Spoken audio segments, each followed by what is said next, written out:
Hey there, it's Gary Parrish. It's Wednesday, January 19th, 2022. Welcome back to the CBS Sports I Own College Basketball Podcast, where we sometimes discuss camel fighting dodo birds and leaky black. Matt Norlander is here with me. He's at home in Connecticut. I'm in a hotel room in New York City, and I suppose we should start with the biggest development from Tuesday night. Duke was upset in Tallahassee. The court was stormed. Final score, Florida State 79, Duke 78. It was in overtime. So a Florida State team that entered just 10-5 with losses to South Carolina and Syracuse is now 11-5 with the win over the Blue Devils. Dead leg, as you pointed out on Twitter, there is nothing more impossible to deal with than Leonard Hamilton in overtime games, and I'll let you take it from there. 13 straight. Florida State, whatever you do, but do not get involved in an overtime game with Leonard Hamilton. 13 in a row is a Division I men's basketball record. Never been done before. And we're going on 7 years now since FSU lost an OT game. Did it again, one by one. Most of these games, which is usually the case with overtime, but occasionally you might get a huge spread. But FSU is doing this and winning the majority of these OT games across multiple seasons by 1, 2, 3 points. I didn't rerun the numbers after last night, but when it was 12 in a row, the percentage of winning 12 straight overtime games, when you consider what Florida State's win percentage was entering the overtime of each of those games, was 0.2%. It's even lower than that now. Highly unlikely, a statistical anomaly, and a really nice win for FSU. Just a quick note on the Noles here. Wednesday's court report. If you're watching live on YouTube, hello. Be sure to click that like button if you could, please. And welcome and good morning to everyone around the world. And FSU is noted in the court report, which we'll publish later in a couple hours from now on CBSSports.com. It's one of a few teams that I highlight that has been off the radar for much of the season, doesn't have an overwhelmingly strong resume, but I identify a few teams as kind of lurking at large candidates, and FSU is only listed in that group because of this win. This win got them into that conversation overall. As we speak here on Wednesday morning, the Seminoles, they've got, I think it's a 4-3 quad 1, quad 2 combined mark. There's something they're certainly in an okay spot, and if they had not been able to win that game, then that would not have been the case. And that was the, I believe, 8th all-time home win for Duke, or for FSU against Duke, which I thought was more, but they tend to play close games. And if my math is correct, Parrish, I think that's the second court storm on Duke this season. I think that it's because it's only been at Ohio State and then at FSU. They've got 3 losses. The other one's at home to Miami. So we are at 2 court storms. I think I set the over-under at 4.5. And you took the under, and I think I took the over. Listeners will know for sure. But we're at 2, and we're about halfway through the season. Yeah, 4.5 too many. Okay. I still think 4.5 is too many, although we have already witnessed 2. Real quick on the overtime thing. You're a smart guy, so I ask you. Is there any explanation for 13-0 in the last 13 overtime games? Like, obviously it's improbable. But is there can you make sense of that, or is it just something that has happened? I mean, it's part of it is situational. Part of it's the fact that more than half those games that have gone to OT, FSU has been at home. Part of it is that some of the opponents that they've wound up playing, FSU obviously across this streak. If you really look at what Leonard Hamilton and FSU have been in recent history, like you go back and look, okay, well, since 2017, 2018, when this thing started, FSU has finished 26th, 27th, 14th, 15th, and 15th in KenPom. It's actually not that good this season. It's 49th as we speak here on Wednesday morning. So it's also been a good team. Now, some of that is one hand shaking the other, and that, yes, if you win these games, you're going to inherently go higher in the rankings as opposed to not. But they've been 2 seed, 4 seed, 3 seed in those kind of times. So part of it's been that. But there still is definitely a randomness to this. There's an element of luck to this. And I think that's evidenced by the fact that no other team's ever done this. Like, to win, you've played a team even level for 40 minutes, and then and oftentimes it's a 5-minute crapshoot. Some of these games actually have gone to double OT, but with each passing overtime game that FSU wins, it becomes that much more unlikely. They're going to get picked off eventually here. The idea they've won 13 No, straight they're is incredible. They're not going to ever Okay. lose another overtime game. Never. Okay. Never, ever. All right. Not as long as Leonard the Goat's on the sideline. Last night, do you realize what happened? Leonard Hamilton recorded his 55th win. I saw this. Over an AP top 25 team while his team is unranked. And that is the most by any coach in the AP poll era, which dates back to the 1948-49 season.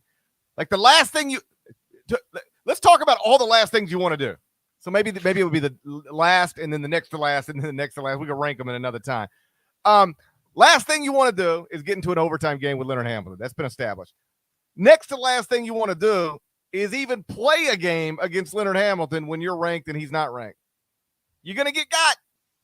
You're going to get got. You saw who he passed with that record, by the way? It was Bob Knight. Bob Knight had 54 wins as an unranked team versus ranked. Hamilton now is 55.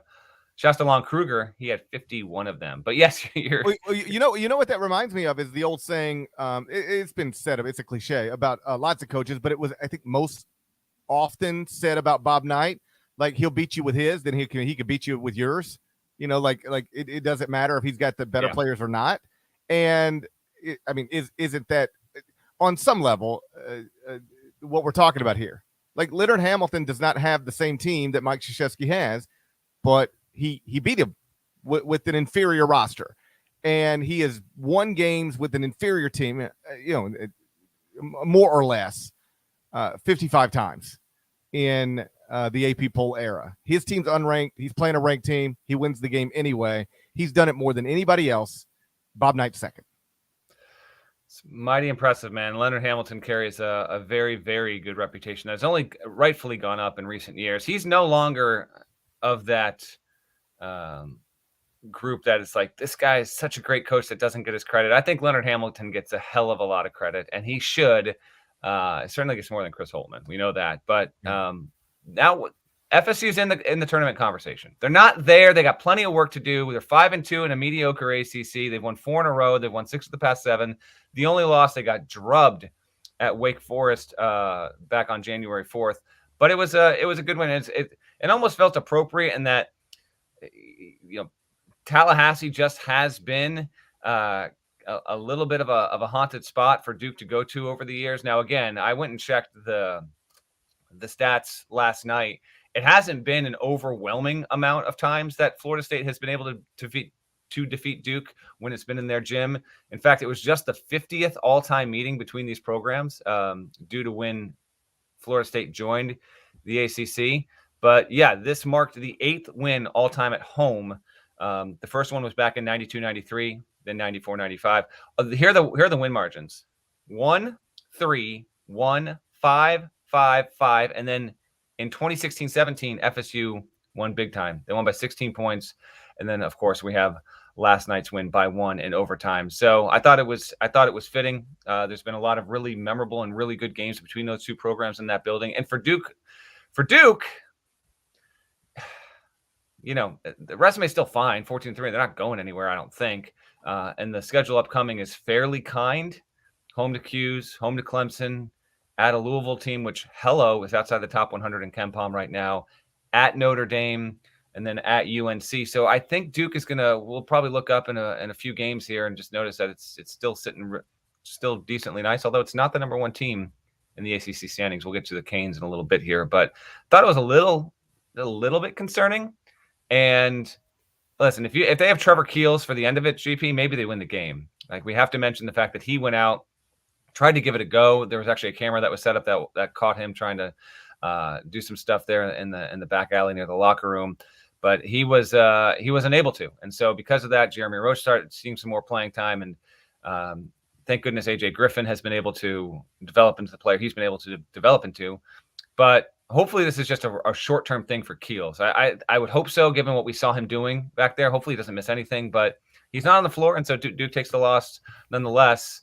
I don't know. Your thoughts on the Blue Devils when they take this kind of L in a spot where, again, they've had plenty of struggles over the years, but this is not a vintage Florida State team. This doesn't look to be a Leonard Hamilton team that's going to the second weekend of the tournament this year. Well, I have had Duke a little lower than most people who rank things in the top 25 and 1, which leads every morning to people asking, do you really think there's X amount of teams better than Duke? And like we've talked about previously, I don't know. I've never thought about that. But I know that, it's January 19th. A significant portion of the season has been played. And Duke's resume is just okay. I mean, it's obviously top 25 good, obviously top 20 good. But Duke is 3-2 in quadrant 1, 1-1 in quadrant 2, so 4-3 in the first 2 quadrants. And it was 4-2 in the first 2 quadrants with a quadrant 3 loss until Miami murdered North Carolina on Tuesday night and jumped in the net enough to make that home loss to the Hurricanes that Duke suffered a quad 2 loss instead of a quad 3 loss. I think Duke's good. If you told me to put together a list of teams, 6, 7, 8 deep that can win the national championship, I would have Duke on that list. But this deep into the season, as we've talked about a million times, I'm mostly going to rank you based on what you've actually done. I'm not trying to outsmart the results of games. Like, hey, you played a bunch of games. How have you done?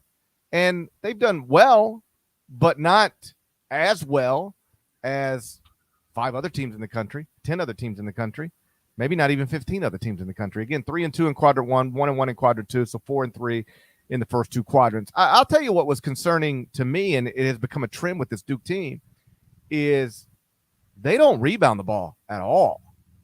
I mean, Florida State grabbed 19 offensive rebounds against Duke, missed 47 shots, grabbed 19 offensive rebounds.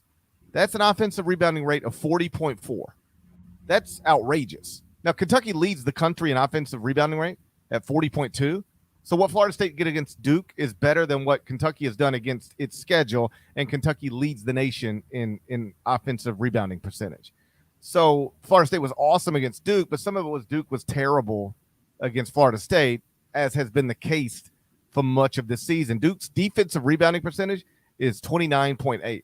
I know these numbers don't mean anything to some people, but for some context, understand that ranks 237th in the country. It's a flaw, perhaps a fatal flaw, because what it led to last night is Florida State grabbing 12 more offensive rebounds than Duke. And then additionally, Florida State turned it over 10 fewer times than Duke. And that led to a deal where Florida State took 18 more shots than Duke, 73-55. And the Seminoles also took 7 more free throws than Duke, 25-18. So if you're wondering how Florida State won, despite shooting just 35.6% from the field, while Duke shot 49.1% from the field, that's it. The Seminoles had way more scoring opportunities. Like in a 40-minute game, if you're going to take 18 more shots than your opponent's going to have a hard time beating you. And that's what happened Tuesday night in Tallahassee. And that's something that Duke's got to get cleaned up. They can still be really good despite these things. They have been. But with those things, I think it becomes difficult to be elite consistently and avoid court stormings like the one they endured last night. My closing thoughts on this have to give it up to Raekwon Evans, who hit just a phenomenal running off the glass layup to even get this to the bonus session. And then actually Evans wound up hitting the clinching foul shots to secure the win for Florida State. But he's a really solid player. And I know FSU fans are quite familiar with how important he's been in spots across the season and last. But yeah, that shot to even get it over Mark Williams and to get this game to OT was such a tough shot and a really, really good one. And then, Duke loses because that goes in and we get it to a bonus session. And then Wendell Moore just didn't have a great shot. They didn't even get it to Banchero on the final possession. I don't know if that would have made a difference or not, but Banchero, the more he's involved, the better they are. They had Banchero feeding Williams, from 16, 17, 20 feet out a couple times last night. And I thought that was really successful there. So good on FSU. You're in the conversation. Plenty of work to do. I don't know for sure if this team's going to the tournament or not, but I do know you needed to win that game against Duke to really give yourself a chance, and now they got a chance. Next up for Florida State, Thursday's game. They're stepping out of the ACC. They got a game with North Florida. Next up for Duke, Saturday's game with a Syracuse team that's now 9-9 on the season after Tuesday's win over Clemson. So Florida State over Duke wasn't the only interesting result of the past couple of days. A handful of teams recorded nice wins on the road. Purdue won at Illinois on MLK Day. That was terrific. Baylor won at West Virginia. Kansas won at Oklahoma. Kansas State won at Texas. Deadleg, what stands out from that group of games? They all stand out, but let's go quasi-chronological here. Purdue, Illinois. Wonderful. Standalone game, Martin Luther King Jr. Day, noon tip, double OT, Andre Curbelo returns. What I thought was the most important thing in all this is that Curbelo played 26 minutes, 0 turnovers. Hit a couple of just beautiful shots. A silky smooth fadeaway down the stretch of the second half. Then he had that reverse to help push it to an OT. I thought that was wonderful. Kofi Coburn did not play well. Zach Edey made him look mortal. Coburn wound up fouling out, which certainly played a role. Purdue kind of had different phases of this game. Edey was really good early. Travion Williams was not. Jaden Ivey had a couple of wonderful plays. Stefanovic led the team in scoring, had 22, and I think he actually airballed the shot that would have either run it in regulation or OT. But on the whole, he was quality. Eric Hunter had a couple of big 3-pointers in that one, and Illinois looks solid. Now, Illinois does not have, as we mentioned on the Sunday pod, does not yet have the resume to validate this idea that Illinois is like a top 15 team overall. But in our dribble handoff story that we run every Tuesday at cbssports.com, we took the Big Ten and said, what team do we think is going to win the league? You took the Badgers. Cobb took Illinois. I took Purdue on the heels of this win. I thought winning this game was pivotal for Purdue to have a chance to win the Big Ten, because now Illinois has taken a loss. Everyone in the league has now taken a loss.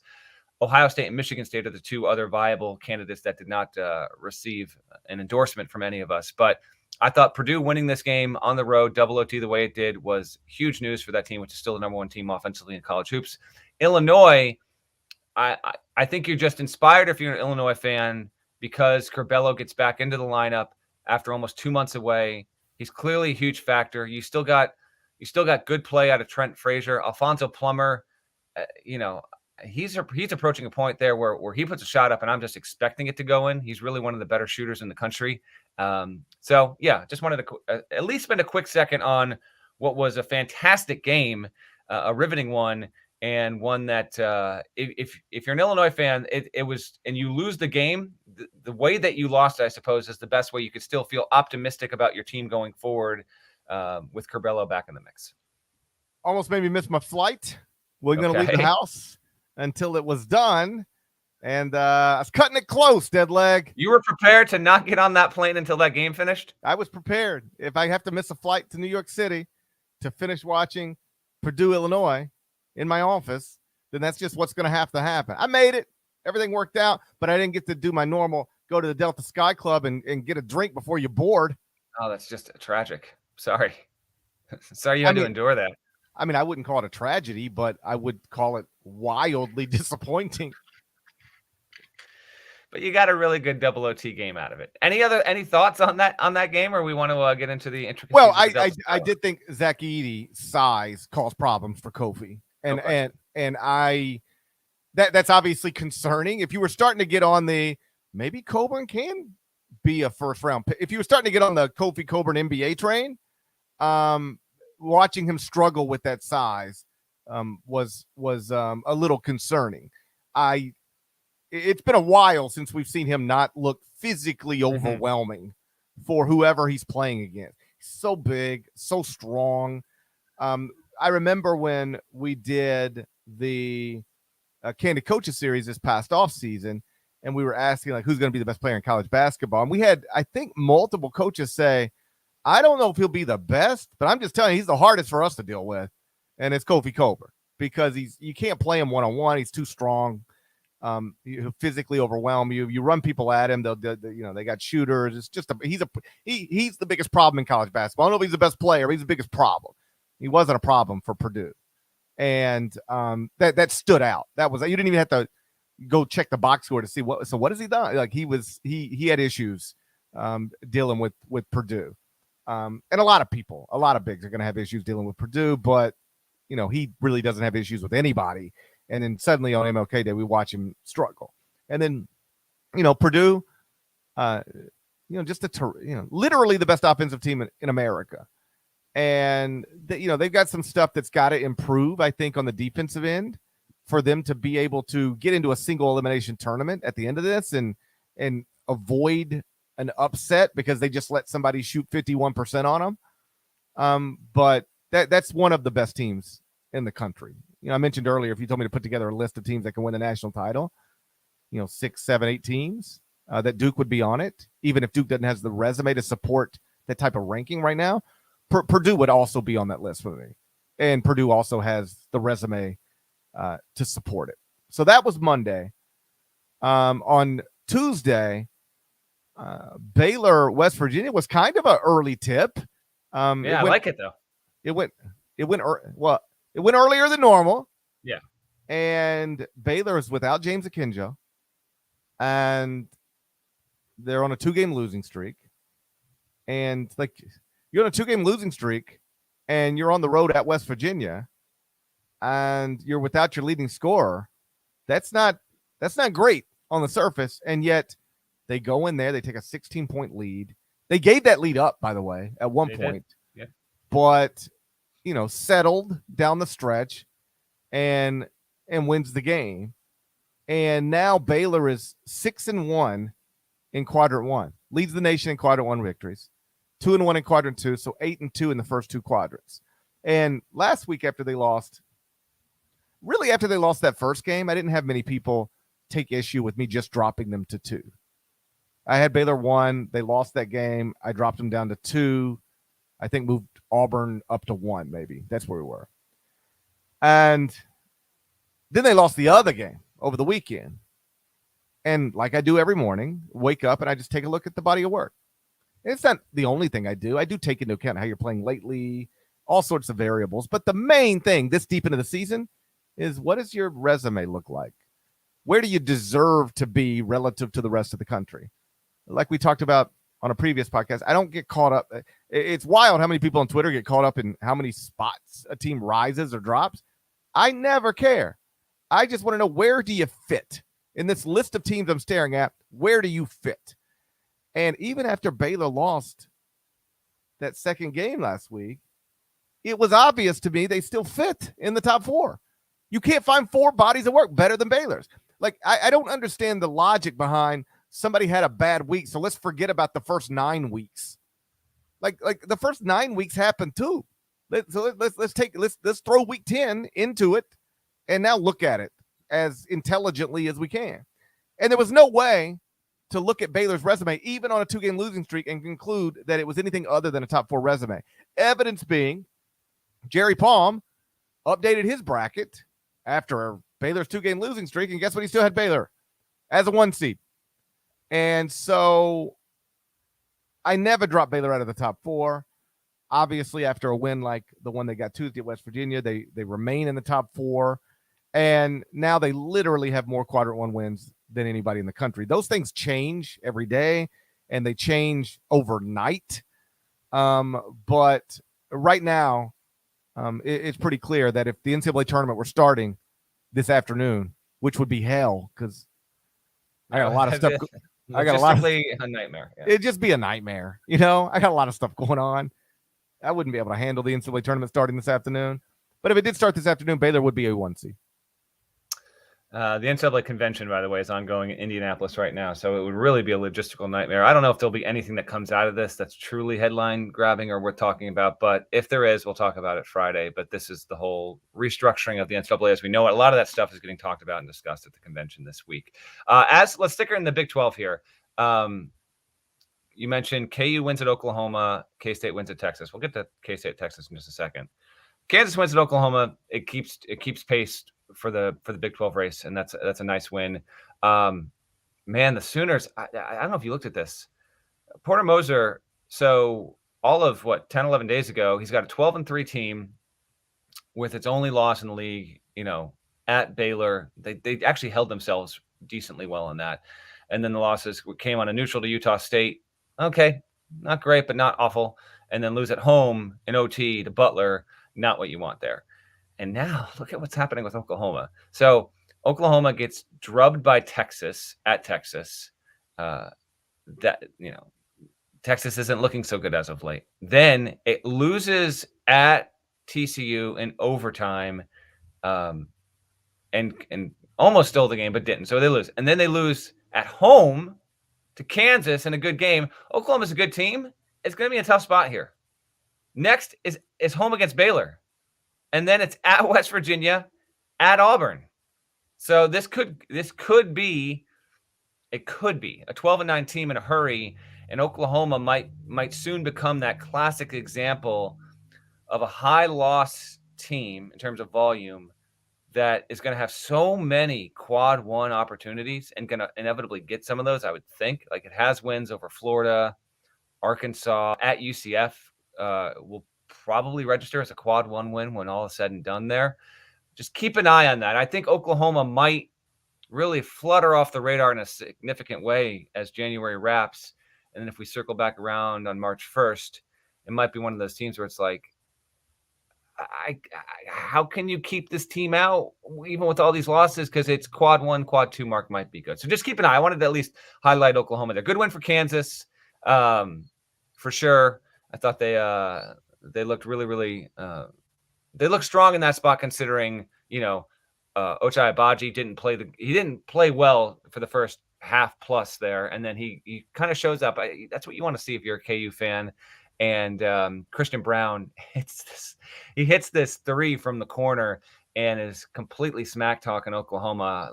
Love to see that kind of stuff. So don't know if you have any thoughts on that. But look, like, I remember when they enrolled Christian, it was like, oh, they got another shooter, because that's the stereotype.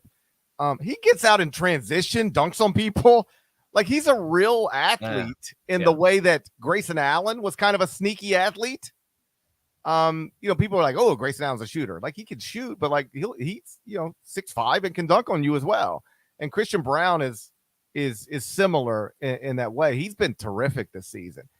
And Kansas has just got so many guys who have the ability to have really great performances, whether it's Ochai Agbaji, Christian Brown, David McCormack, who is like, whatever the word is for you have no idea what you're getting from him on a game-to-game basis. I guess the simplest word is inconsistent. That wouldn't fit in Wordle, by the way. You'd have to have a 5-letter word. Did you do the Wordle? We're not going to spoil it, don't we? Did you do the Wordle yet? Dude. Did you do the Wordle? Yes, I did it. How many guesses? I think it took me 4. I had 5. I might have had 5. I started with an uncommon word. I started with munch today. Different word every day. Started with munch. Put you in a little tight spot. I feel like that's how Brandon Davies found himself in a tough spot sitting around.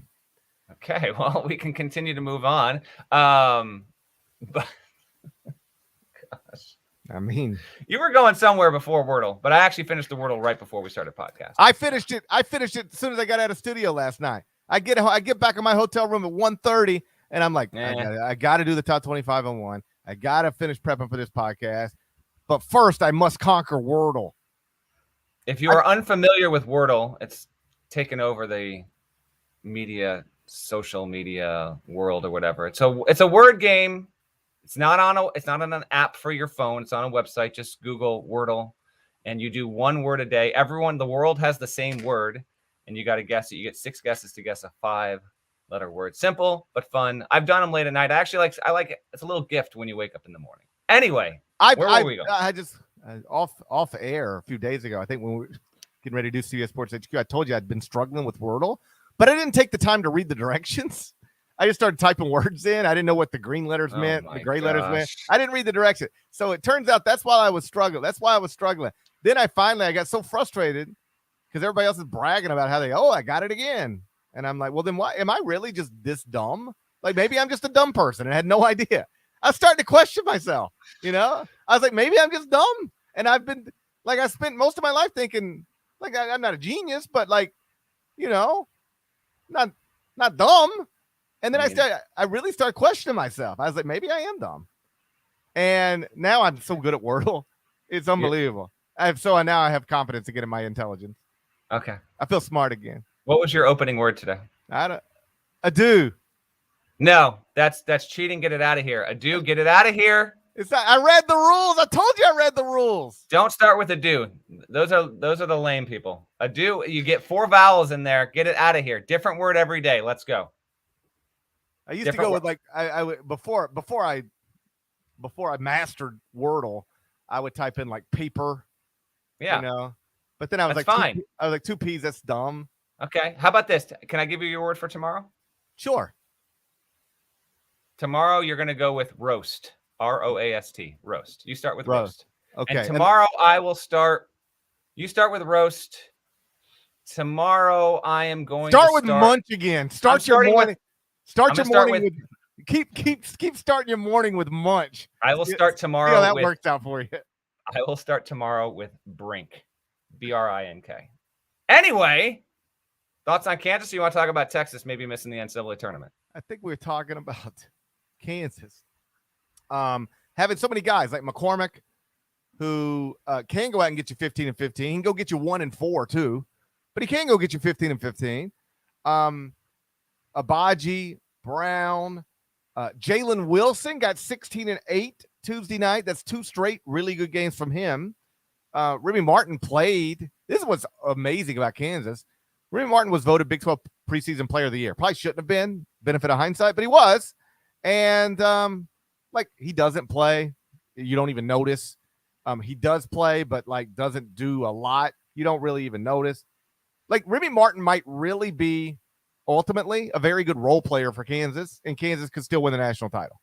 The preseason Big 12 player of the year could be a role player for Kansas, and Kansas could still win the national title. So that speaks to, Bill Self and his staff and what, that KU program has become.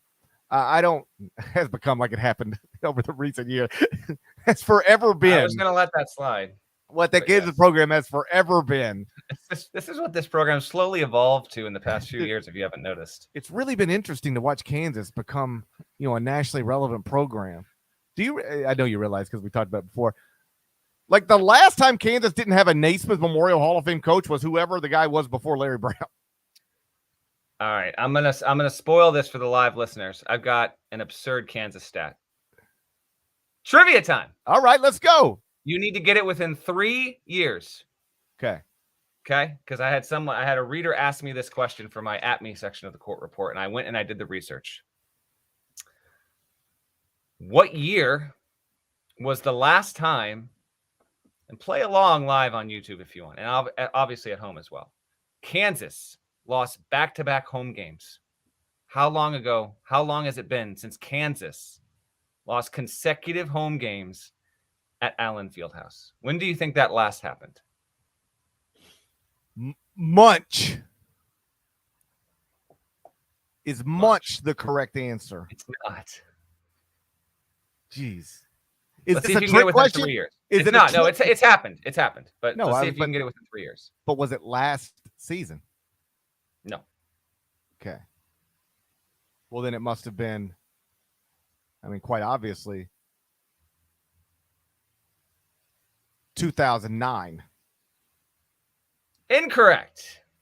Seeing some votes in the comments right now. None of these are the correct answer yet. Well, then it was obviously 19. Is it a 19? Does it start with a 19? It starts with a 19. How about that? It's clearly 1997. You're still too recent, my man. Jesus Lord. The last time. Get a couple more seconds since for people. What if it started with an 18? Wouldn't that be something? It would be something. Good dates back to the demise of the dodo bird. That's a hell of a. No one has century. guessed the correct year yet, but we got one who's pretty close. So, the last time Kansas, this is absurd, dude. Last time Kansas lost consecutive home games, February 15th, 1989. 1989! That's more than 12,000 days ago. Bill Self was an assistant at Oklahoma State, which, oh, by the way, won at Kansas that season and was part of the streak. I think KU actually dropped 4 consecutive home games that year. Somewhat ironically, that comes the season after Danny and the Miracles. And if you really want a mind bender, we are more than 10 years further away from that date than that date was to the breakup of the Beatles. That's how long ago this was. More than 30, we're coming up on 32 years here. Absurd. I can't prove this. I mean, I could, but I'm not going to, there's no shot I'm putting this much effort into this. This is an active streak. There's a chance this is the longest streak of its kind in the history of men's college basketball. To go this long without losing back-to-back home games at any point in the season, we're talking more than 3 decades. Maybe UCLA did it with Wooden, but he wasn't there that long. Like, I don't think that any team's ever done this. I think what Kansas is doing currently has never been done. If you find information that proves me wrong, we'll give you a shout on the podcast, but I don't think so, dude. They haven't lost back-to-back home games since the 80s. How nuts is that? It's pretty nutty. And so anyway, in conclusion, that's why this program has evolved in the past couple of years. If you haven't noticed, Kansas is actually pretty good. Yeah, Kansas has gotten really good over, here in recent years. I see folks arguing in the YouTube chat. Somebody ruined the Wordle for today. Don't be that person. What if I every morning, first thing I did, like instead of tweet "Stay hungry, stay humble," I just tweeted today's Wordle. I mean, you'd be quickly vilified, and you might get Twitter banned. So, like, if I just said, "Hey guys, today's Wordle is jumps." Have a good day.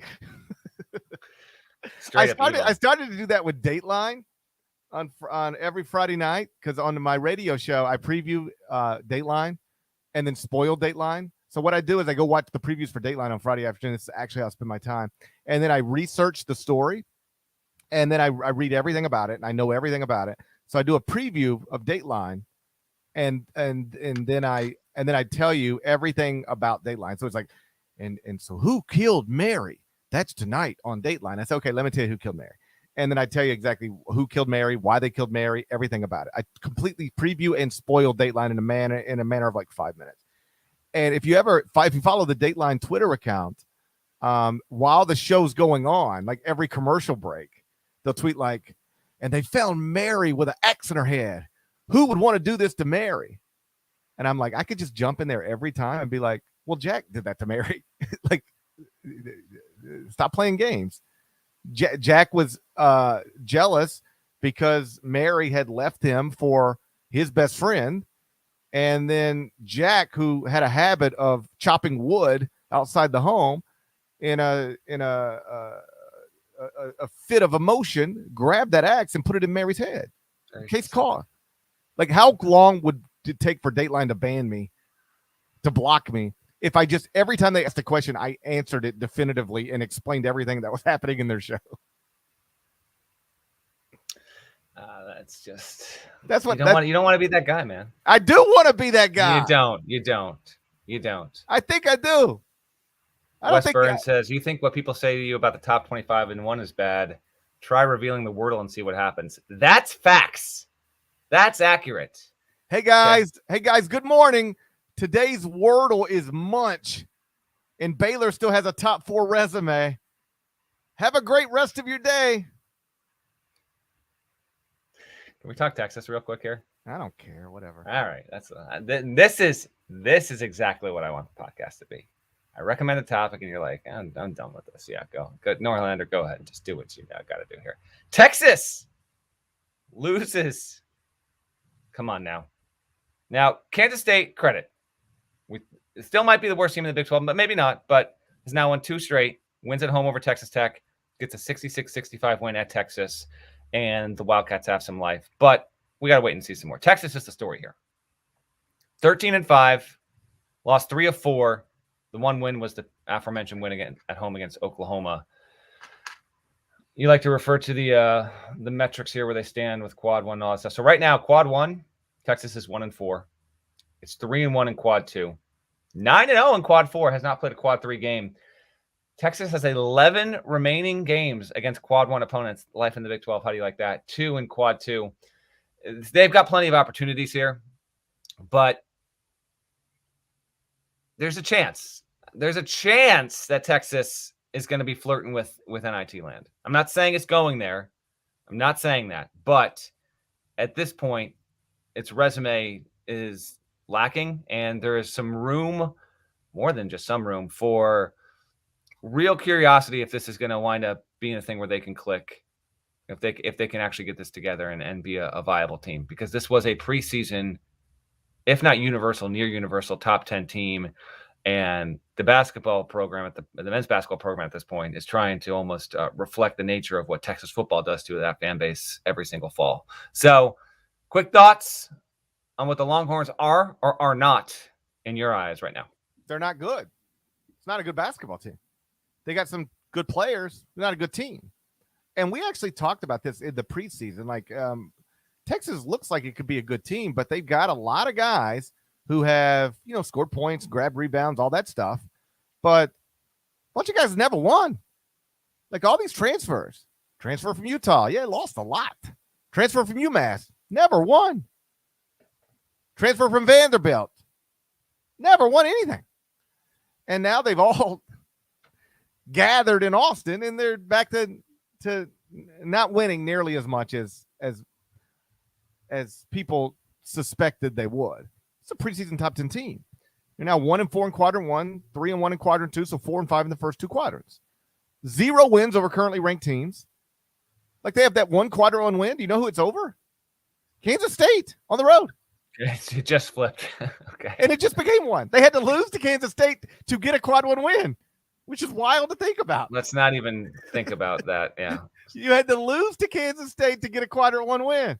What a wild deal. You have to lose in order to win. That's where we're at with this team. It's a phenomenal. That's tougher to figure out than Wordle if you don't read the directions. I didn't have any idea what the green letters meant. Just you're typing in 5-letter words, don't know what you're doing. That's an all-timer there. Okay, so quick question on you for this. Texas, North Carolina. Those are the 2 day after teams take losses. Now, Texas lost close at home by 1. Carolina took its worst loss ever against Miami. The Hurricanes, by the way, are a topic in Wednesday's court report. So I'll save most of that for I'll just direct you there to read that. But this was a non-relevant team for 3 years, and it got sideswiped by the FBI investigation. After eventually the FBI was like, you know what? Miami actually didn't do one thing wrong. We're going to completely exonerate this. We probably shouldn't have looped them in to begin with.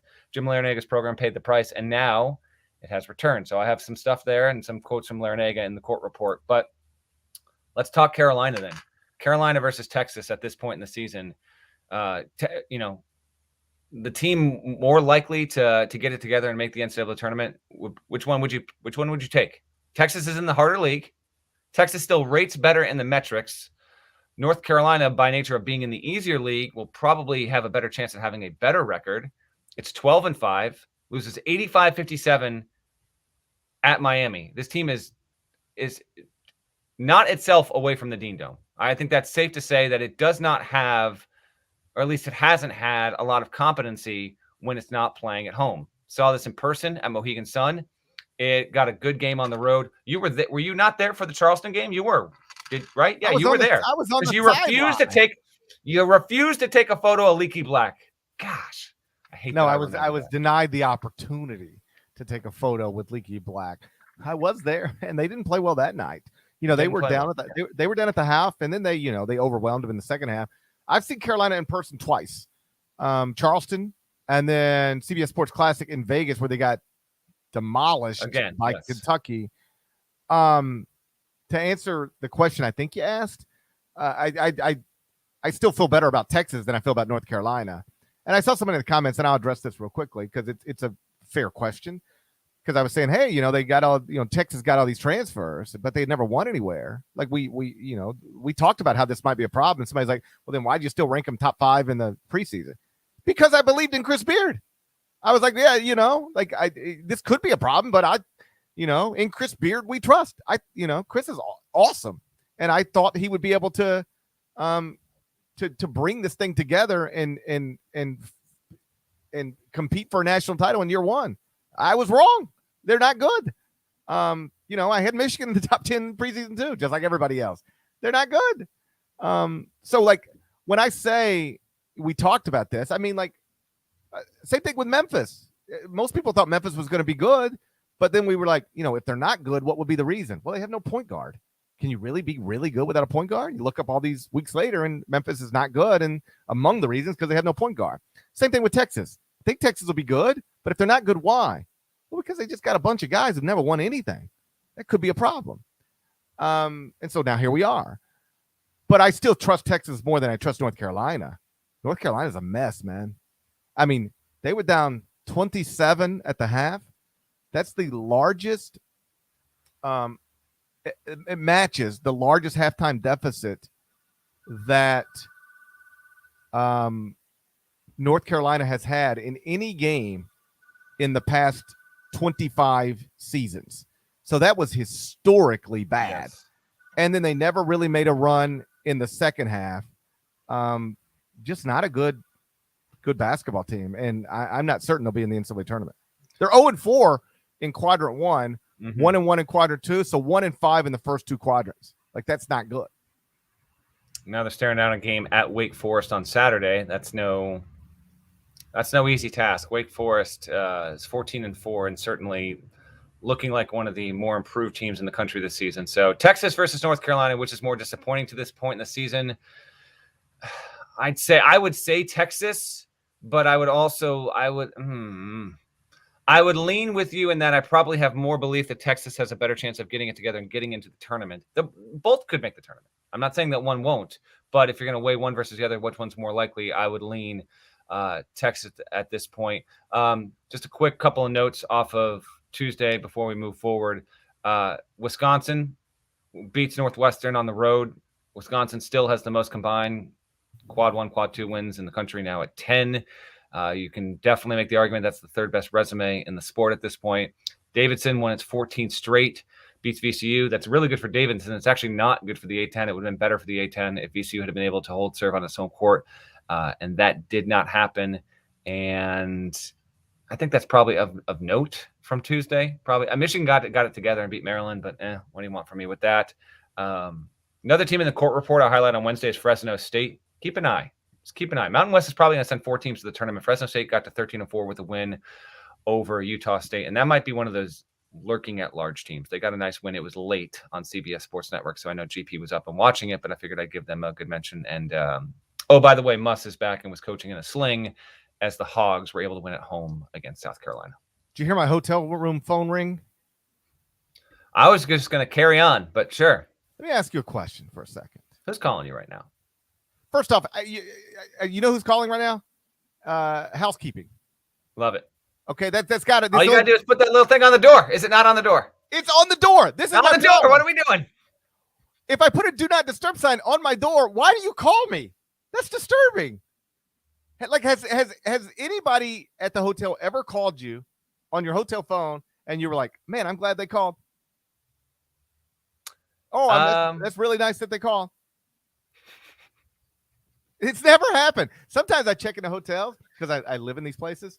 To answer, the answer is yes, because if I get that kind of call, it's usually, Mr. Norlander, your order that you ordered is here, and so my food's ready, and so I go downstairs and get it. That's when, if I get those calls, yes, I'm happy they called.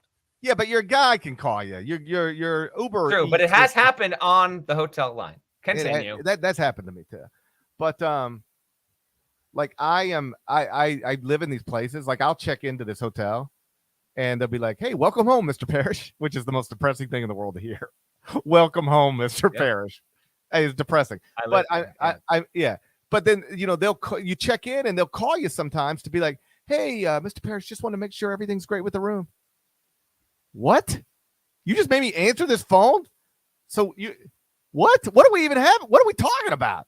Everything's fine. Everything's always fine. If it's not, I'll call you. How about that? Let's make a deal. Assume everything's fine unless I call you. You don't have to call me to make sure everything's fine. Hey, Mr. Parrish, everything fine? Yes, everything's fine. Okay. That's good to hear. All right. We're wasting each other's time. Why are you calling me? I know what they just called. They went, hey, just wanted to see if you wanted your room service today. Well, I would like to, but right now I'm in the middle of a live podcast. I'd rather my phone not ring. Just frustrating. Unplug the TV, turn off your phone. Next time we do a podcast, get yourself in the clear. I just think the first word should always be a do because you get all those vowels. You know? That's cheap. Don't start with a do. That's lame. So Jerry Palm updated his bracket earlier in the week, and he had 4 number 1 seeds listed this way: Auburn, Gonzaga, Baylor, and Duke, which I appreciated because it highlighted a couple things we've already talked about, or I'd like to talk about. He still had Baylor on a 2-game losing streak projected as a 1 seed in the NCAA tournament. And he had Auburn, not Gonzaga, but Auburn, as the number 1 overall seed in his bracket. Obviously, if he were to update right now, he would not have Duke as a 1 seed anymore. Let me ask you this. I would have to believe he would have Wisconsin as a 1. Does he have Wisconsin as a 2? Yes. Yeah, it would be Scotty for sure. I think so too. That's who I would have as my other number 1 seed. I mean, my 1 seeds right now would be Auburn, Gonzaga, Wisconsin, Baylor. And I don't want to speak for Jerry Palm, but I think that's what he would probably have right now. Wisconsin's 5-1 in quadrant 1, 5-1 in quadrant 2, 10-2 in the first 2 quadrants with 0 additional losses. Like they've won at Purdue. They beat Houston. Wisconsin's got a really nice resume, especially when you start providing context and say, yeah, and one of those 2 losses came without Johnny Davis, who I believe I got the updated odds from one of these sports books on Tuesday. In one of the betting markets, Johnny Davis is now the leading candidate for National Player of the Year. And one of Wisconsin's 2 losses came when he didn't play. Yeah, I think you and I are on the same page here. As long as you would also have Baylor in there. Auburn, Gonzaga, Baylor, Wisconsin. Yeah, those are the 4 number 1 seeds right now. You agree with that? I would agree with that. And weirdly enough, so Bucky right now, 17 in the net as we speak here. Now it's the results-based metrics, love them, right? And they should. Second in strength of record, second in KPI, but it's the predictive one. And the net is predictive in nature. NCAA tries to say that it's not. If you've got any sort of predictiveness in it, it's predictive. 17 in the net, and then what we got? KenPom, 25th, Sagarin, 22nd, BPI. These are all the metrics that are on the NCAA selection committee team sheets. These are the 6. And BPI 26. Kind of a weird split there with Wisconsin. Results-based, top 2 team in America. Predictive, not so much. So I think when Palm's projecting committee behavior, I understand why he would have not had Wisconsin on the 2 line or on the 1 line. Now I think you kind of have to. Maybe them and split them or Arizona at this point. But it is interesting. But yeah, Auburn is the best overall seed at this point as we speak. And I don't think there's really much to argue with that. So it was nice to see that. And Auburn's at 16-1. Auburn's next game comes tonight at home against Georgia. Over under, just for fun here. Over under, Auburn wins this game by 24.5 points. I would take under. You're gonna say I'll go over. I think they're gonna win by at least 25. I mean, I talked to Bruce Pearl earlier in the week, and he was like, "This is a trap game situation. Like, they just beat their in-state rival. They've got Kentucky coming up, and now you've got a not great Georgia team. He seemed somewhat concerned that, I've got to make my guys focus on this one. Don't look back at what we've done. Don't look ahead to Kentucky. Let's just knock this one out, and then let's focus on John Calipari's Wildcats, which is setting up to be a tremendous game Saturday leading into the NFL playoffs. It's on CBS. That's America's most watched network. It's the network of stars. It should be a game featuring the number 1 team in America in the AP poll. Like when you turn that on, America's most watched network on Saturday, and you see it, it should have Auburn with a 1 beside its name. But it's not. It's going to have a 2 beside its name. and we won't spend a lot of time on this, but it is outrageous that Auburn is not ranked number 1 in the country right now. And it is mostly because one AP voter. Outrageous. It's outrageous. What's more outrageous? Auburn not being ranked number 1, or you getting phone calls in your hotel room? Rate them. What's more outrageous? What? You got to pick. Which one? Auburn not being ranked number 1. All right. There you go. They're equally outrageous in the sense that you can't defend either one of them intelligently if you care about the results of games at all. I don't know where we got to a point where. Well, you can make the case for Gonzaga still if you are not ranking teams based on resume for the NCAA tournament. Gonzaga still projects as the better team. If you don't make the case. Do we agree or not agree that you should, like, the results of games should matter? The results of games should matter for sure. But you can still, like, if it was my ballot, I wouldn't be ranking teams based on their NCAA tournament resume. And I think Gonzaga is a better team than Auburn, so I would put Gonzaga number 1. And I would have had Auburn too. You would rank Gonzaga number 1 right now? I would rank Gonzaga number 1 right now, yes. Okay. You know what? Like, as I said on a previous podcast, I don't even have an issue with somebody putting Gonzaga 1 and Auburn 2 for the reasons you've stated. I would purely do it because if they played tomorrow on a neutral and you made me pick the game, I would pick Gonzaga to beat Auburn. And so because of that, I would say, okay, then I have to put Gonzaga ahead of Auburn. That's why. That's it. Yeah, but that disregards the results of games. I mean, do you do that throughout the rankings? The AP poll is not the selection committee. Its job is not to assemble teams in terms of what teams should be 1 seed, 2 seed. That's what you do with yours, but it's not the role. It's not the role of the AP poll. Gonzaga was once the 6th rated team in the country heading into the NCAA tournament, and it was a number 6 seed in the NCAAs. So they just aren't functioning in those kind of ways. If you want them to, that's fine. But then define the role of the AP poll. What is it?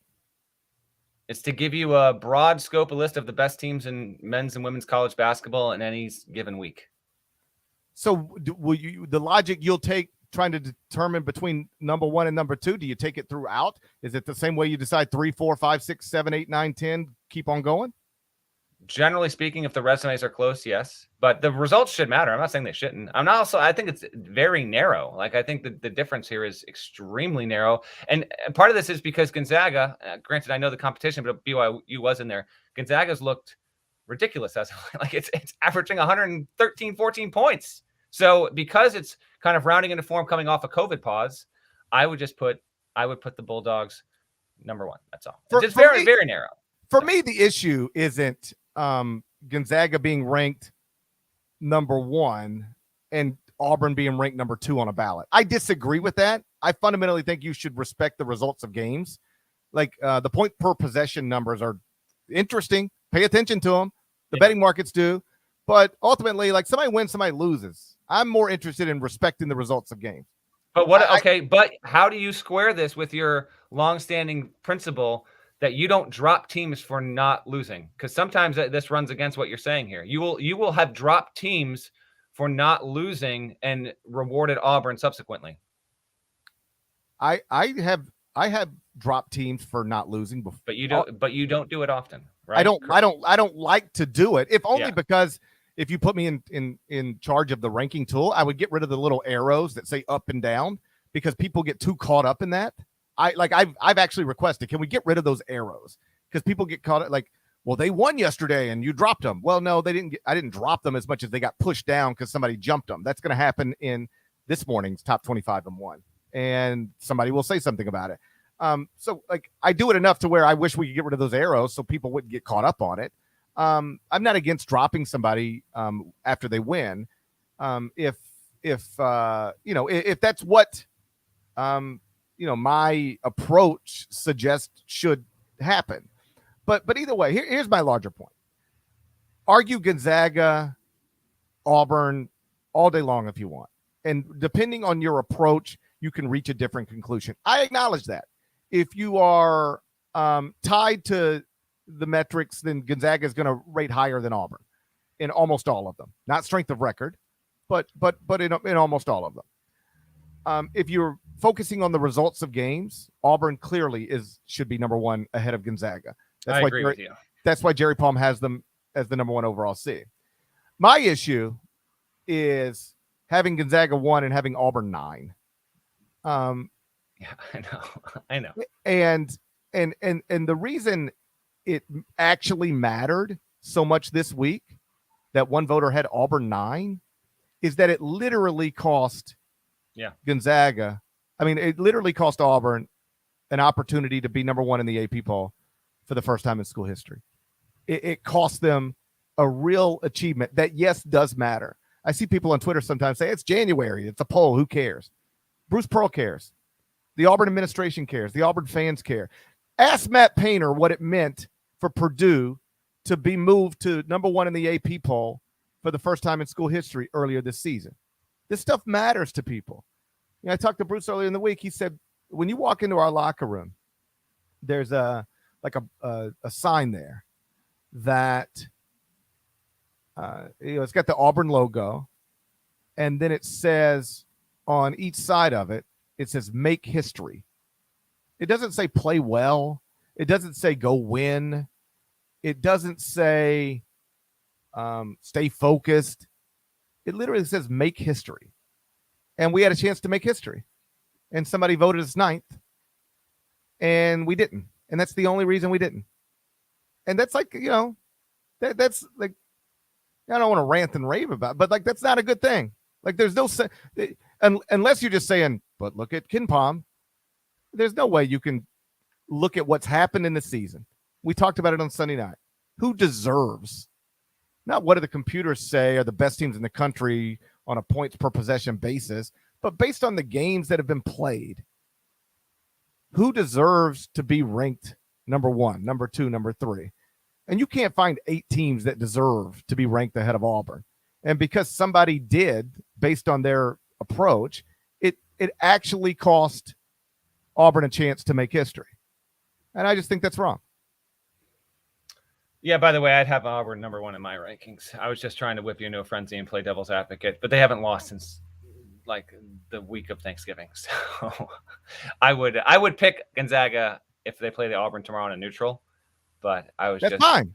But I actually would have Auburn. Like, my power rankings go up Thursday. As long as Auburn doesn't win tonight, Auburn's going to be number 1 in the power rankings. I was just trying to rev you, buddy. I was trying to, you know. No, I seldom do that. I was kind of disingenuous, but I was actually trying to provide a straight-faced devil's advocate argument against it. But if while you were doing that, I looked confused. I was like, didn't this MFer like just 3 nights ago tell me he agreed Auburn should be ranked number 1? I was just trying to get you into a thing. I think Auburn, if you really, really want to stretch to make the case for Gonzaga, and some poll voters, listen, Gonzaga was rated higher. They didn't lose. They're going to, I get all that.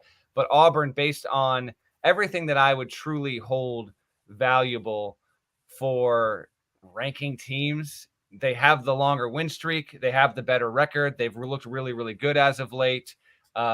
Resume wise, it's better. Auburn is more valid at number 1, but I wanted to at least just tee you up one more time and make the case. So yeah, I guess anyway. I guess the main thing I'd push back on, I see, like I said, I see this on Twitter sometimes, is that the polls don't matter. They do matter. Like, that's an achievement to be ranked number 1 in the country.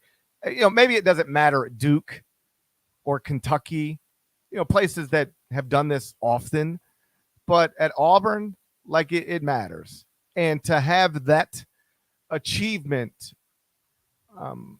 robbed from them because of an approach to ranking teams that everybody except the voter who does it, just about everybody at least, recognizes is wildly illogical, it's not a good thing for, it's just not a good thing. You know, it's one thing when okay, that silly vote didn't make a difference in the order of things. This week, it literally, putting them 9th cost them number 1. If the voter would have just put them in the top 4, which is what 59 of the other 60 AP voters did, like, just put them in the top 4. Put Gonzaga 1, put somebody else 2, somebody else 3, put Auburn 4. If you just have them in the top 4, Auburn's ranked number 1 in the country right now, based on the way those points are tabulated. And yet you put them 9, and it cost them a chance to be number 1 in the country. It cost them a chance to do what the sign in their locker room says they want to do, make history. They had a chance to make history, and it was robbed of them because somebody put them on a ballot, a place that they obviously don't deserve to be. On a points per possession basis, I got you. I understand. Like I got a Kim Pom subscription just like everybody else. I know what you're looking at, but we are deep into this season. A lot of games have been played. Who deserves, based on what they've done and haven't done, to be ranked where?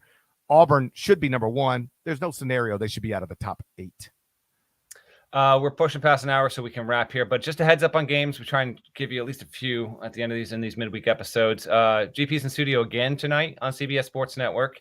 Marquette at Villanova is an 8:00 tip on CBS Sports Network. The best game of the night is probably Kentucky at Texas A&M. A&M's 15-2 and has a horrendous non-conference schedule. So this actually is a prove-it moment for Buzz Williams' team. That's an 8:30 tip. LSU plays at Alabama. That's obviously an urgent game for the Tide. That's your 7:00 tip on ESPN2. Keep an eye on Iowa at Rutgers. Rutgers is at large case isn't completely dead, but it needs to win that kind of game.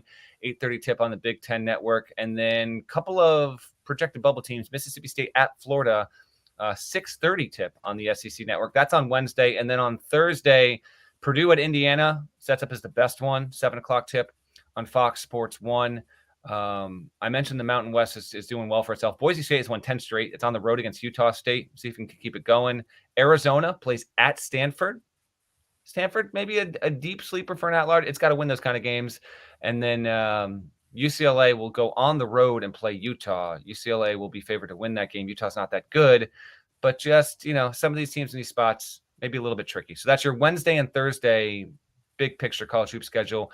We will be back on Friday morning, obviously, 10 a.m. Eastern, as always. If you have not subscribed to the podcast and YouTube, be sure to do so, and then you'll get the ding when we go live. And we will talk to GP from his place in Memphis, or in Mississippi, I should say, because he's going to be on sideline, and we'll preview this on Friday. But he will be on sideline, big CBS, Kentucky-Auburn on Saturday. Awesome assignment. Looking forward to it. And I presume that will be a significant portion of what we get to on the Friday episode. Yeah, that's going to be great. I can't wait to get there. Looking forward to when we move these Wednesday podcasts to noon Eastern. We should think. They say 10. I mean, I got to pick up my son every Wednesday at noon Eastern, so I don't know what you want to do about that. So I could just sit here and rant about the polls for 30 Want, minutes. I'm good while you go get your son, and then you can just sit back down, and I'll catch you up on what we've been doing. Yeah. I'll be here for the first 10 minutes. I'll be gone for about 30 minutes in between. Sit for the last 10 minutes. If you want to do that, I'm cool with it. No problem. That's easy. Cool. I'm just saying these late nights in studio and then early podcasts, relatively speaking, like when you don't go to bed to 10 a.m. is it's not easy. And then late another 1 a.m. night tonight. So you'll know when I drop dead in the hotel room. Okay. Somebody out there be like, I remember that time GP was going on and on and on about Auburn and make history. And then suggested he might die if we keep doing these podcasts on Wednesday morning. I mean, if you're found dead in the hotel room, I'm going to presume it's because you were spoiling the Wordle word, and then someone came and found you. That's going to be my running theory. Munch. Munch. What a weird word to start with. If you want the truth of it, old high school buddy, his nickname in high school was Munch, and so we were texting about Wordle a couple days ago. I was like, you know what? I'm going to start with Munch tomorrow, and that's what I did. How did he get that nickname, you think? We don't need to talk about it. Woo! Woo! It's not because of that. Go ahead. Shouts to Devin Downey. Shouts to South Carolina. Gosh. Shouts to DeMarcus Minor. He's a legend. Shouts to Lauren Hale. Thank you guys once again listening to the Eye on College Basketball Podcast. Middle of the dumbest pandemic of my lifetime. Hey, they're sending free COVID tests to everybody in America. Did you sign up? Got it. I did too. It's pretty easy. That's the smartest thing that's happened in this dumb pandemic in a little while. If you're not subscribed, please go subscribe anywhere you subscribe to podcasts, including Apple Podcasts and Spotify. 5-star reviews at both places. And if you're at Apple Podcasts, please leave a nice review. Like, type some nice words. There's more of us than there are of them. They keep trying to make it out like it's not. Every once in a while, somebody pops in. I enjoy the podcast, but these guys are promoting something that I don't agree with. Shut up, nerd. There's more of us than there are of you. More of us than there are of you. If you're not subscribed to the YouTube channel, go subscribe. Smash that like button with a nice rhythm. Brandon Davies would do it. He risked a trip to the Final Four. You're risking nothing. So go knock that out. We're going to talk to you again on Friday morning, provided I'm still alive. If not, Norlander can handle it. Get David Cobb. Till then, take care.